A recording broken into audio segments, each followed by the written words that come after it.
Welcome back to my series dedicated to conceptualizing a Hollow Knight prequel.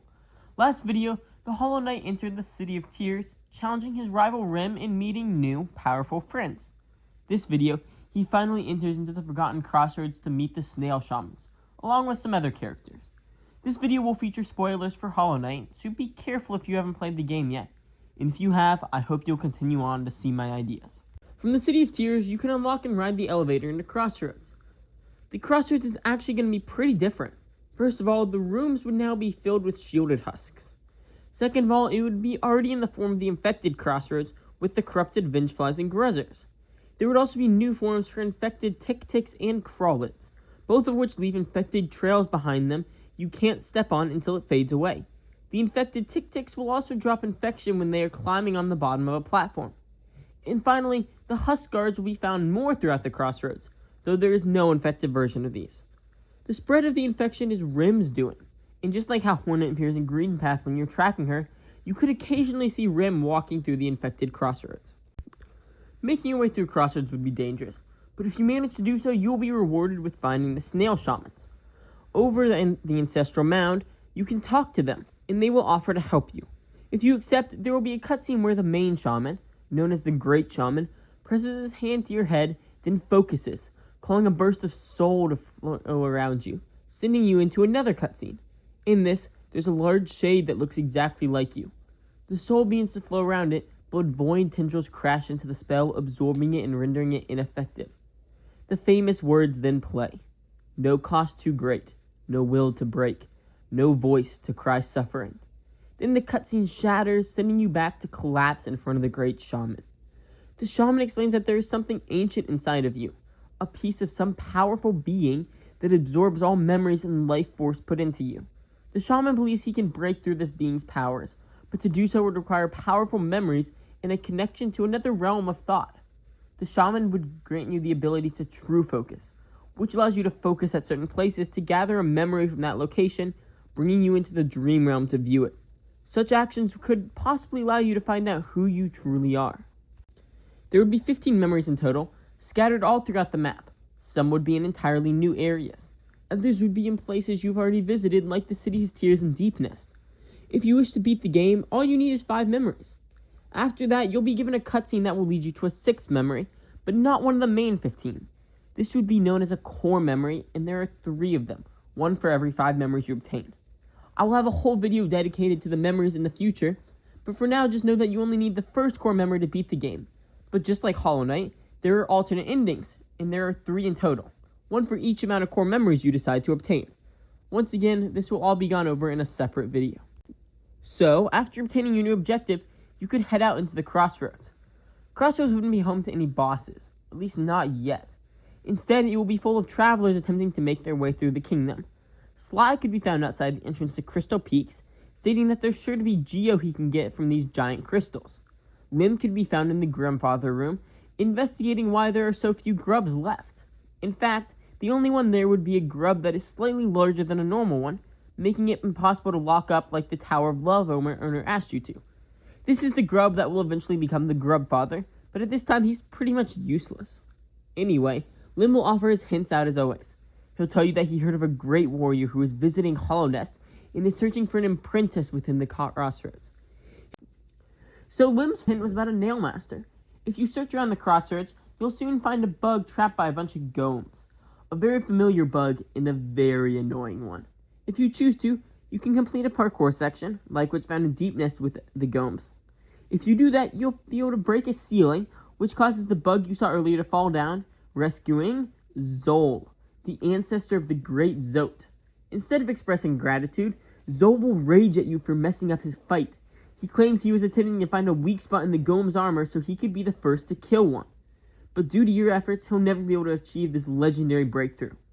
He'll then say that if you interrupt him again, he'll show you the might of his nail, Soul Slayer. Don't worry, your efforts to save him won't just reward you with angry dialogue, but also a mask shard located in the next room. Just like Zote, Zol will be found all around Hollow Nest, usually need a saving. There's not much more to find in Crossroads, so now it's time to head up to Dirtmouth. The town is not in a much better state than when it's found at the beginning of Hollow Knight. Zelda's shop is not open yet, obviously, Instead, you'll find that her house and Bretta's are currently connected, and living inside them are Nail Masters Oro and Maida. They each live in one of the houses, and the connecting part is a training ground. Shia was not with them, as he has already begun doubting his choices and is on his own journey throughout Green Path. Talking to them, they will offer to grant you their aid if you can prove your worth to them. The following challenges, known as the Nail Master's Gate, would be like the Coliseum challenges. They would drop you into a hidden basement and force you to fight other enemies, many of them exactly like the Coliseum enemies in fighting style of not appearance. If you defeat all the waves, you'll be granted the higher skill Minor Blessing, which grants you the ability to use Cyclone and Dash Slash.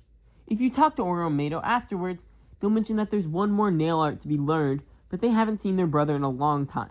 Last they heard, he was heading to Green Path.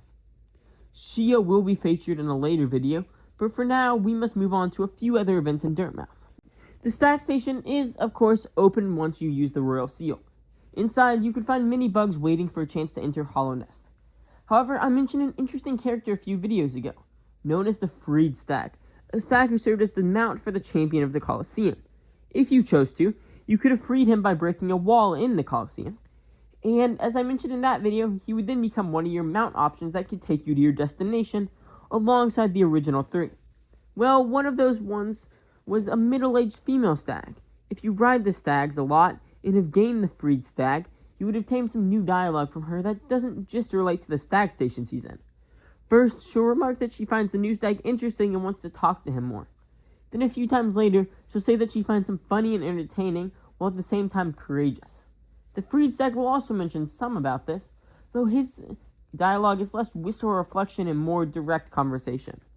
At a certain point, he'll thank you for your help and claim that the Stag Station is a much more enjoyable life than he expected. He's even begun courting someone within it. These additional dialogue points are all to help create an attachment to characters and some small world building. There's another character you could find again in Dirtmouth, or rather the graveyard outside of it. In it, depending on the choices you made, you'd be able to find Gyra, the grave robber. That is, if you've met her and went with the path that didn't kill her. If you're wondering exactly what I'm talking about, look at my second and third videos, where I talk about Gyra's boss fight and a shortcut to avoid it, respectively. Anyway, if you haven't obtained the cryptic key yet, this would be where you get it. She'll apologize for attacking you, and says that in desperate times she must do desperate things to survive. She then says she's never looted off of the living and never wants to. Finally, she'll give you the cryptic key and say it will be more useful for you. This is the key that unlocks the door to the Pale Court, and will be very useful to go further into the game, as completing the Pale Court quest will be key to obtaining one of the 3 core memories. So, with that done, the whole map is basically open to the knight now, except for a select few hidden areas. Where he goes now is up to him. However, directly from Dirtmouth, there's 2 easy routes he can take. The first is all the way to the right of Dirtmouth, where the elevator to Crystal Peaks is located. The elevator itself isn't automatically unlocked, but will actually require the use of the abyssal daggers I made last time to unlock, as you'll need to use them to hit a switch directly above you. This would unlock an easy route into Peaks that allows you to start further up than the normal Crossroads entrance. The second route is in the other direction. By going through King's Pass, the Hollow Knight would be able to enter Howling Cliffs. From now on, my Hollow Knight videos will be featuring 2 different areas, as opposed to before where I would go over them one at a time. So my next video will actually explore both mountains of Hollow Nest, Howling Cliffs, and Crystal Peaks. That's everything featured in Dirtmouth and Infected Crossroads. Unfortunately, there weren't really any boss fights featured in this video. There are bosses within these areas, but they're tied to a specific side quest, or rather a few different ones. So when it comes time to review that quest, I will reveal the true dangers that hide within the Crossroads. As for this video, I hope you enjoyed it, and I hope you will like and subscribe if you did. Thank you for watching, and I will see you next time.